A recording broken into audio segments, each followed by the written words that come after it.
Erin Pizzey set up the first refuge in the world in the beginning of the 1970s, and here we're talking to her about what she did, what happened, and her story up to the point that she had to leave the country because she'd been cancelled. Erin, you started the first refuge in the UK. When was that?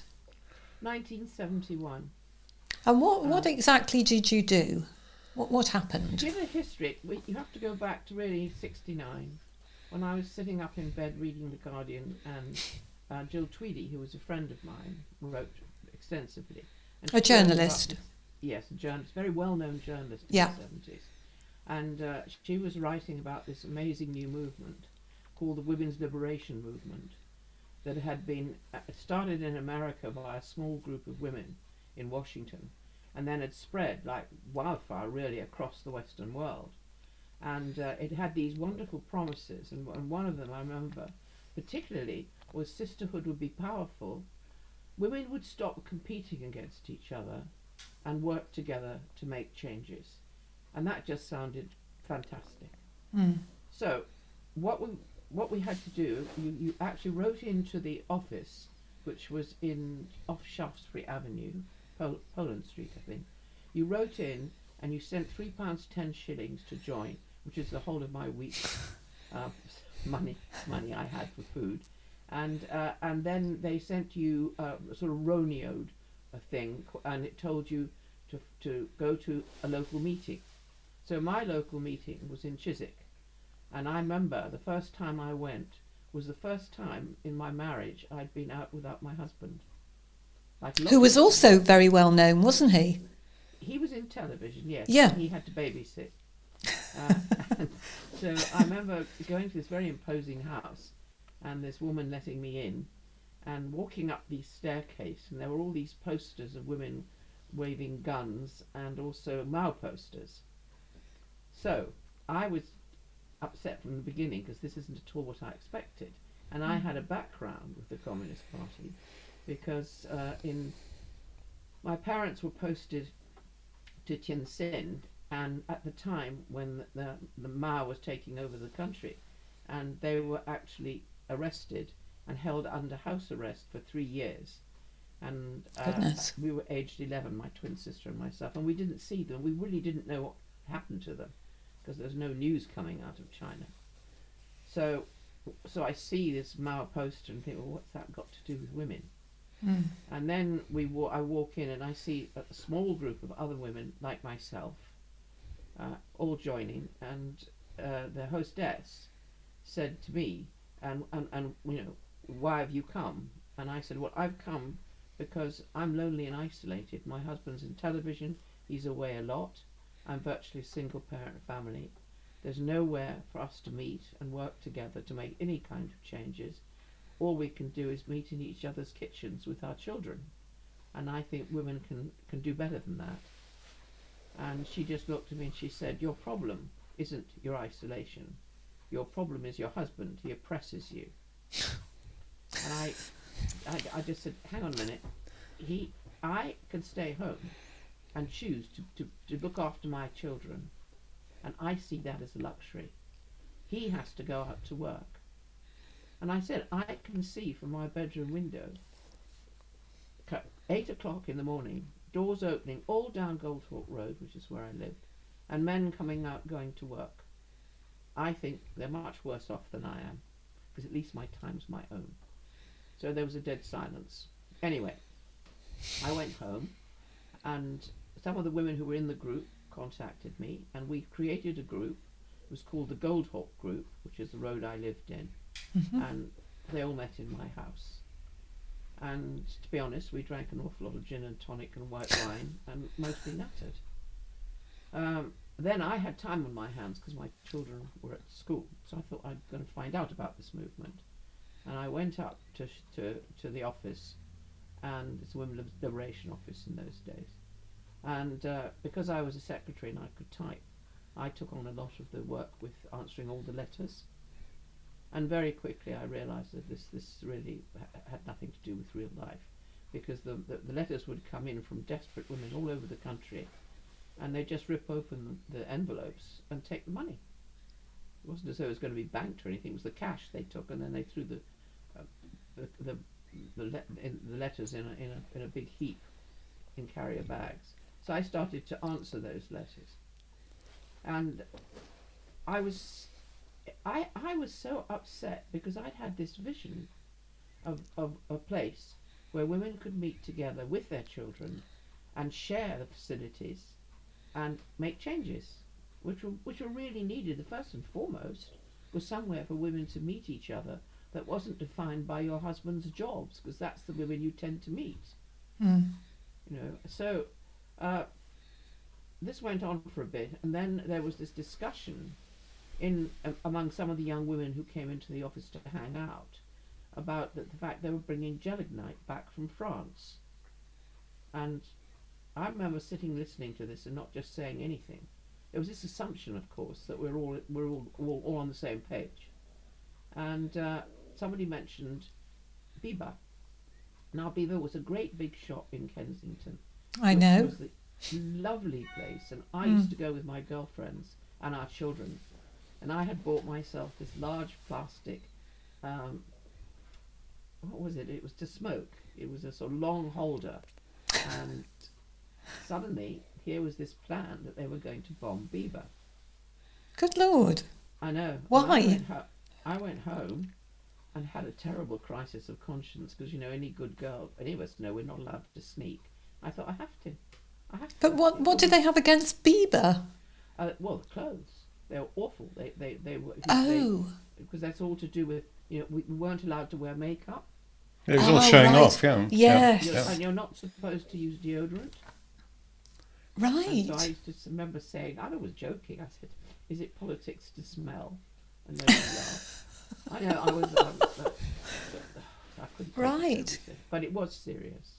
Anyway, what happened was that I called the local Hammersmith Constabulary and said, there is a plan to bomb Bieber. And they sent this woman around, and I said, that, you know, I've heard this, there is a plan to bomb, and she basically just thought I was a nutty housewife on the sherry, and went off. And sure enough, and it's in the history of Bieber, it was bombed. Saturday afternoon, they had to evacuate 500 women and children, and the poor manager went downstairs to the stockroom, opened the door, and it went off. And he had to be retired. I think he never really recovered from the shock. So, at that point, I was thrown out of the movement. I was sent a letter to say that I could never attend any, I've still got the letter, any cooperatives or collective meetings, and I was banned from all of them. I think we're going to find this is the pattern of your life, Erin. You keep getting banned. Well, no, but I think anybody does. I was just no platform before everybody else was no platform. Yeah, cancelled as well. Yeah. Yeah. So what happened was that I thought, right, this is time for me to go and do something I really believe in. And by this time, we had this little group of women, and we went down to Hounslow Council and badgered them, and we got this tiny, totally derelict house.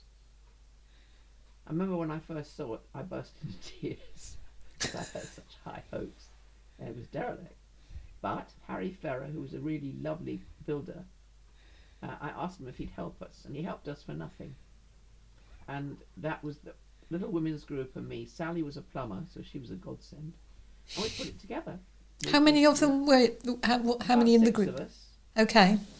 But we got. I mean, in those days, it was very fashionable. So we got loads and loads of hemp and made curtains, and then we painted all walls, and we used floorboard we couldn't afford carpet or anything, so we just used there were really thick cardboard to put down and tack down, and we were open for business. We had clothes for people to women and children to choose, and it was called Chiswick Women's Aid. Mm-hmm. And women were welcome with their children, and they're all entitled to have a key. Men were welcome by invitation. And as soon as we opened, to my shock, because I hadn't even known about this, we got a procession of women coming in who mostly wouldn't go to social services, who didn't trust them.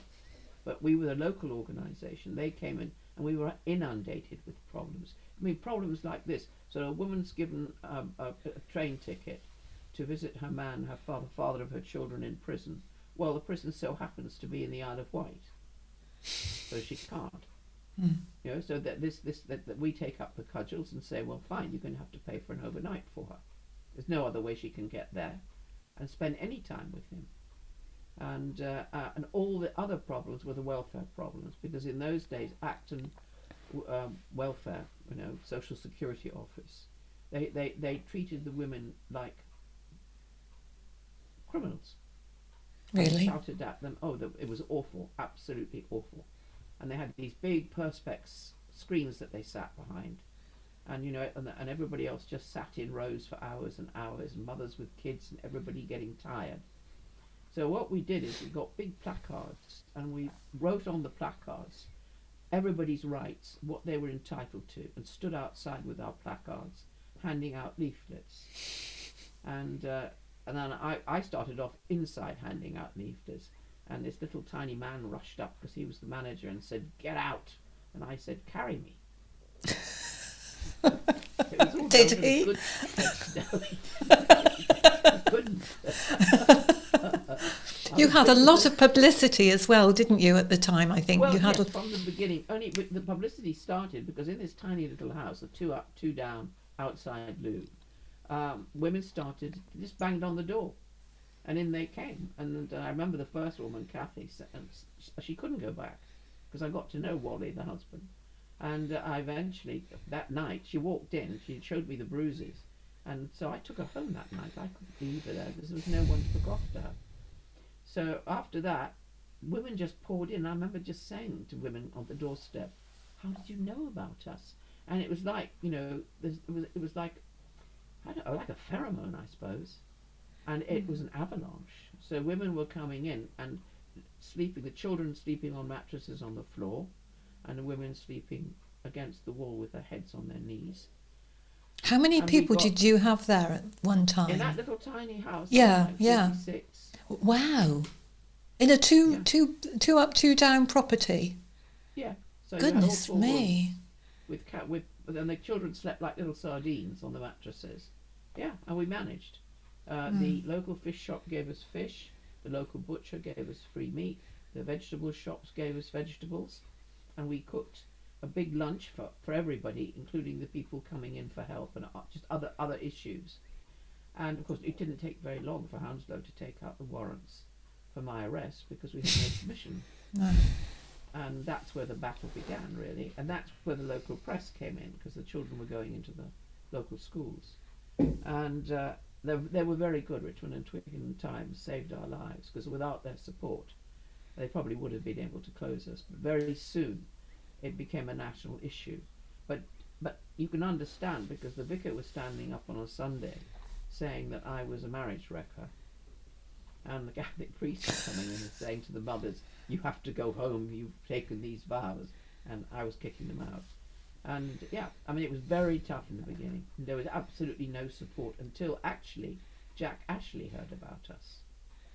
And he An came MP. down. Yeah. An MP. He came down and he made the first discussion in the last 100 years. It had never been discussed. Even though every single agency in the country knew what was happening, nobody talked about it, because these were considered dustbin families, not worth worrying about. There's no votes in them, so you just basically pretend they're not there. And you dump them on estates where there's no-go areas. And so, wife battering was epidemic at that point. So what happened was that one day this little man came in, and again he's very small, he sat down, he said, "What can I do for you?" And we said, "We need a bigger house." He said, "We'll go and buy one." We thought, yes. Anyway, it was Neville Vincent who owned Bovis. Bovis Homes? Yeah. Goodness me. It's a great big house in Chiswick, and we moved in, and we were overcrowded before we moved in, as you can imagine. But it was one of those very tall houses with a basement. And in we moved, and we spread out. And then we used to every morning we'd have at 10 o'clock. By 10 o'clock, when mums had taken their kids to school and things, we'd all sit down together in this big sitting room and discuss what it is that we needed to do. Men had joined us very early on. The first little bit of money I had, I employed a man to work with the children and for the mothers, because I passionately believe men have a role in refuges. They have to. They don't now, though, do they? No, they don't. As Women's Aid. They're all feminist. Refuge Yeah. and Women's Aid are feminist organisations. Yeah. They don't take boys over 12 either. Women have to make other arrangements, which means that most women stay in the violence. Because other arrangements means putting the boys into care. Goodness. I know. Okay, so Bovis Homes did their very best for you. They did indeed. And then that's when we started squatting. Because there was no way we could keep rehousing the numbers that are coming in. So we joined, in those days, it was a squatting agency. And I didn't know. yes, and there was a squatting agency run by a poet. I keep trying to remember his name, and he called it the Rough Tough Cream Puff Agency. And he'd list every week, there'd be a new list of properties that were empty and could be squatted. We didn't squat any private properties. We squatted council-owned properties where they'd done up the properties and they hadn't bothered to let them. And we started in Hounslow because Hounslow was particularly bad. And we just squatted amazingly nice houses for our mothers and kids. And then we found out that the Palm Court Hotel in Richmond had 46 private suites. It was empty. It hadn't been used for years, so we spotted that one night. And that's the way we became the biggest squatting agency in England. Who was sorting out the gas meters and things? Were you involved in the electric meters and the gas meters and drilling the locks? What we did, because that was going to get us into such trouble that we would be, it's a criminal offence. Yeah. Yeah. What we did, because I'm an inveterate camper, I've camped all my life, and so we had all the camping equipment you could possibly want to move into any house. We had the cookers, we had the portable loos, we had everything you needed. And so we just moved en masse, and there was quite a very funny moment when Alderman King, who was the alderman in Hounslow and particularly hated me personally, was awful, dreadful man. We squatted a whole row of houses, small houses, which were probably worth $1 million now, little cottages in Chiswick, and had been empty for a year. So we squatted it, and he obviously heard about it right away, which was fine. And as he had his people there cutting off the gas and electricity, because it was winter time, you could actually see the lights coming on from the lamps in the houses. And we had oil burning stoves, all of it. I mean, it was all highly illegal, but it meant there was a place for our mothers and kids. So you're very used to annoying people, Erin. Well, no, needs must. Of course. Of course. You've done it. Absolutely. No, I'm teasing you, really. Because Alderman King would sit there and say to me, you can have anything you want if you will restrict yourself to 36 mothers and children. And I said, if I do that, how are we ever going to know what the need is? You have to meet the need. And it would end up, and it was just a nightmare, all of it. So once we moved into the big house, it was a question of absolute faith for me, because there was no other way. Because I'd walk home at night and get into the car and think, how am I going to feed everybody tomorrow? But we'd open the post, and the country supported us. That was our great strength. So you were getting donations through the post, were you, to keep going? So we'd open all the letters in public, including the ones addressed to me at our 10 o'clock meetings, and then put the money on the cash on one side, and the checks, and then somebody would be responsible for taking it all to the bank, and we worked from there, and it was just a question of staying alive long enough to make sure that eventually something had to be done. But I mean, that was the vision I had, but of course it's failed. So what happened?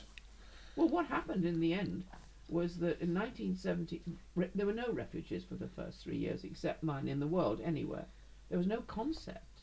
And then I wrote Scream Quietly and the Neighbours Will Hear. And that's what Jean Dutton's husband said to her when he was beating her. And she was joking about it, and she said to me, he said, and I said, well, can I use that title for the book? She said, Sure. yes.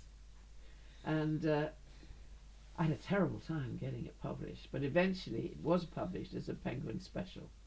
Why was that? Why did you have trouble? Because people didn't believe that the extent of domestic No, violence. not just that, but because I was saying that from then that it isn't a gender issue. You have to remember the women's movement, had reached England in '69. So by the time I was opening the Refuge, they were around, and I knew, having been in the women's movement, that if ever I did, and I knew when I opened the Refuge that if ever I attracted donations and publicity, they'd be there, because what had happened is they'd failed. They were so radical that women were not following the women's movement any longer. So they'd run out of their £3.10 of housewives' money, and they didn't have a cause that anybody would rely to. How perfect, a just cause, violence towards women by men, and a fundraiser, which has actually funded them to something like nearly 300 million a year, and that's taxpayers' money. So nothing for everything else. You've said that when you were running the Refuge, you'll need to explain it more than I can remember, Erin. But the number of men who themselves were being abused, you put a number on it out of 100, didn't you? Out of 100 families, what I said was, and this is how you get to the number. I said that of the first 100 women that came into the Refuge, 62 were as violent or more violent than the men they left. Right. So these are the men we were talking about. So as soon as I got the big house, I went to the GLC, and I actually said, I need a house for men, for abused men.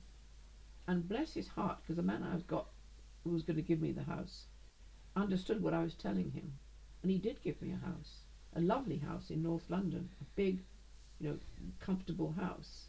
The GLC is the Greater London Council. London Council in those days, yes. Yeah. And then what happened was that the first few men that asked for refuge moved in, and I assumed that they would do exactly what we women did, which is to actually roll up our sleeves, paint, decorate, run the house ourselves. Not a bit of it. They moved in, bless their hearts, moved into their bedrooms, they wouldn't share, and didn't come out and said, where's the staff? And I said, there isn't any, we haven't any money. You have to do exactly what we're doing. We can get you volunteers. It didn't work. I had to close it down because I couldn't afford to run it. No. How extraordinary. But it's not extraordinary at all. Why Isn't there a very powerful men's movement? As powerful as the women's movement. Why isn't there? Men do not look after each other. They compete.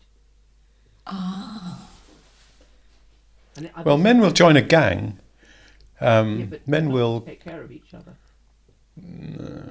They'll mostly ride bikes and compete, and they'll get together in sport and compete. Yes, individual men probably make very good friendships, but on the whole, men make their relationships through the woman they're with.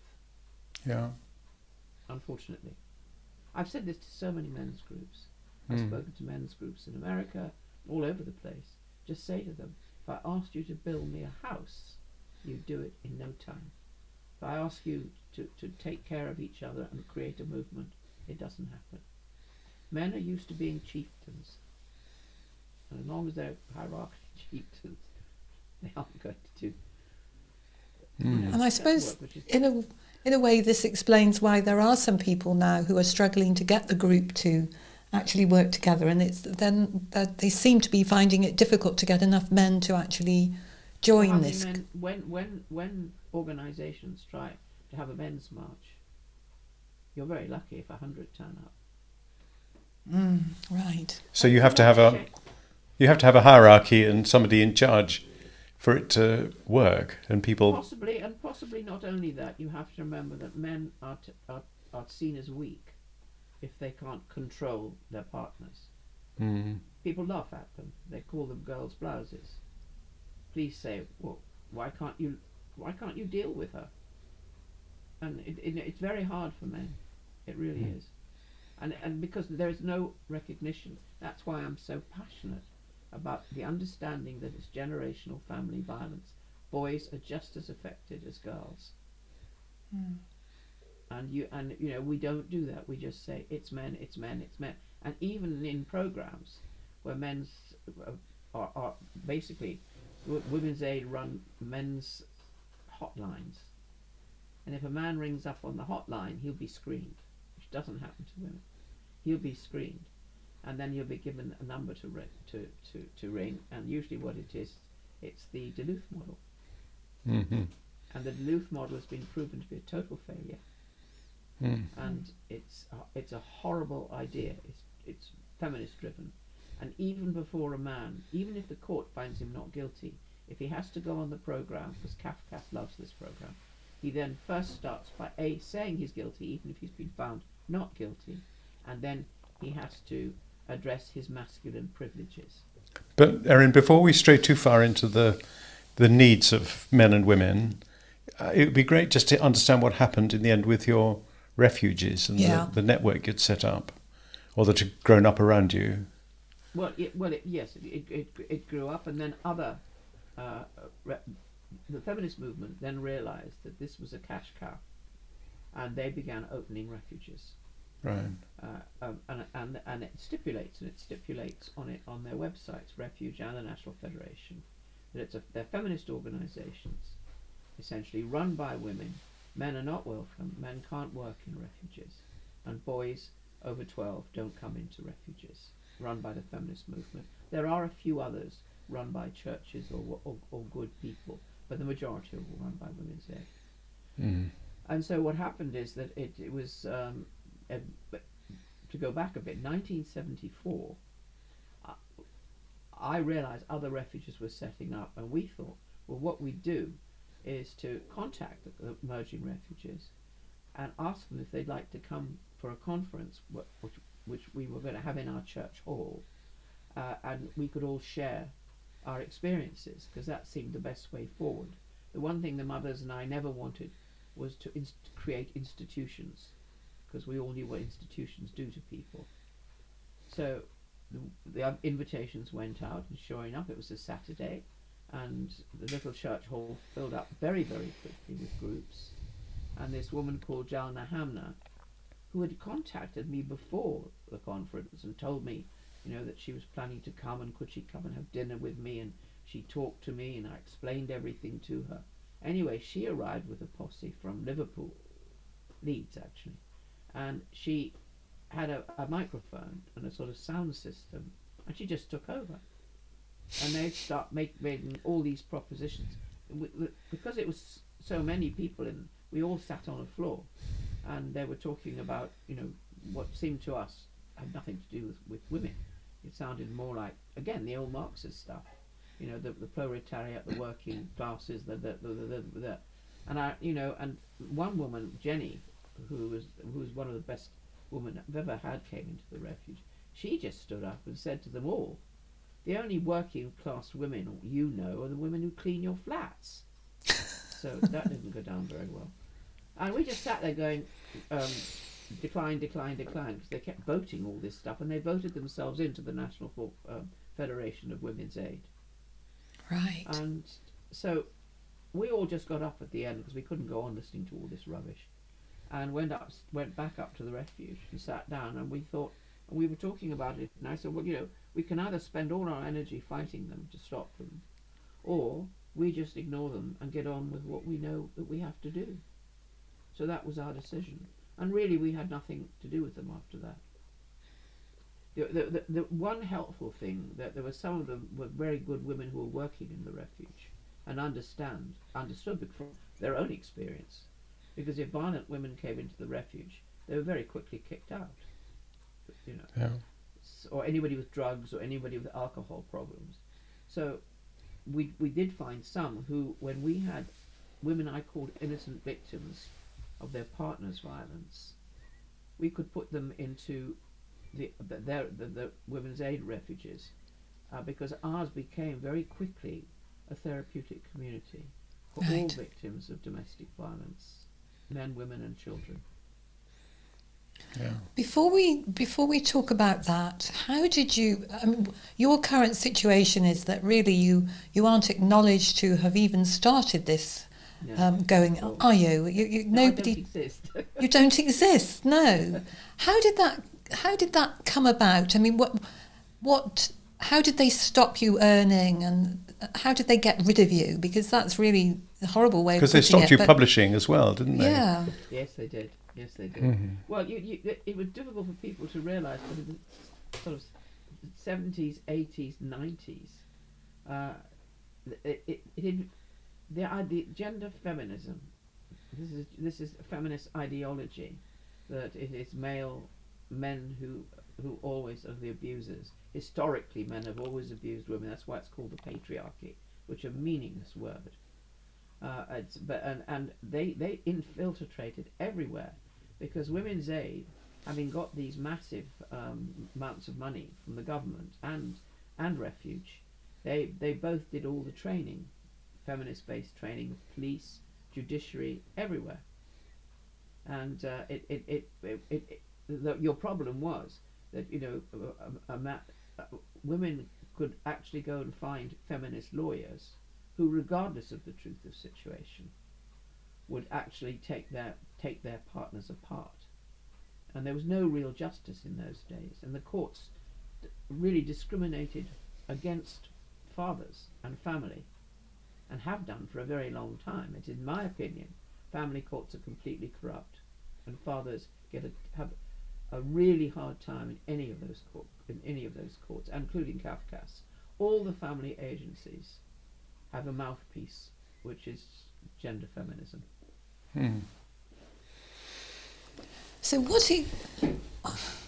you're left with not being listened to. The outcome of this is that you're trying to talk to people about what's happened, and really very few people are hearing about it, aren't they? Well, they can't, because you can't get any articles published about it, because unfortunately the media, these kind of subjects, women's subjects, are left to women journalists, and they're largely gender feminists, and they won't touch me.